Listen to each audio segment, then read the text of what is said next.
What's up, everybody? Welcome to Podcast Now. I'm Alex, and in this video, I want to talk about some new info for Dead Island 2, some dates, some just general information, and let's start with the preload date as well as the size. So we have for PS4, 19.9 gigabytes, and for PS5, 48.2. So it's a big thing going around online. The PS5 version of Dead Island 2 is more than double the size of the PS4. The preload for at least PlayStation is April 19th, and the launch is April 21st. This comes from PlayStation Game Size, an account that pretty much gets everything they've ever tweeted right. So I do trust them. The second thing I want to go over is the trophy/achievement list. Now, I'm not going to read them all out. I don't want to spoil maybe some of the names. There is a lot of them that have to do with the story elements of the game, but just to kind of highlight a couple of them, the Platinum Trophy name, Hoodoo Ya Voodoo, is fantastic. And then one thing that people are kind of pointing out about this is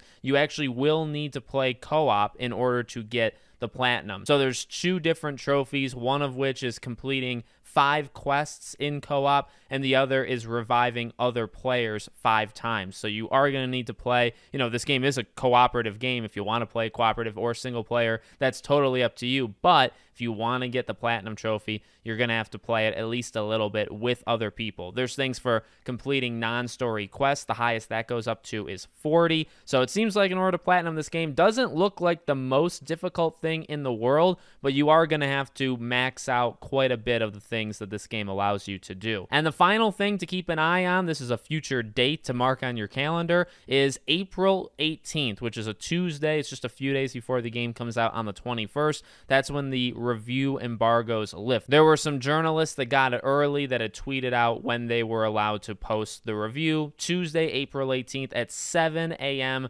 Pacific time. So I know I'm going to be marking my calendar. That's 8 o'clock for me. I love talking about review scores, kind of going over the highs and lows of what other people are saying. But obviously the game comes out 3 days later on the 21st. I honestly wouldn't read into that. I know maybe some people would say, okay, well, just a few days before the game comes out, are you hiding it, right? Would that be something that you're hiding the scores? It seems like it's just more and more common. I think because of all these leaks that have happened with games over the last year or two, there's loads and loads of actually really good games that have had the review scores go live one day before the game releases. There's also examples of, reviews that go live a day before and they're terrible, right? Where the company probably is trying to hide them. But more and more, it seems like it's just to prevent leaks, which, by the way, bonus entry on the list here, the game is leaking. People have spotted the game in the wild. I do believe people actually have the game in their hands 2 weeks early. So do not be surprised if this next week, right, the week before it comes out, we start to see, here's the opening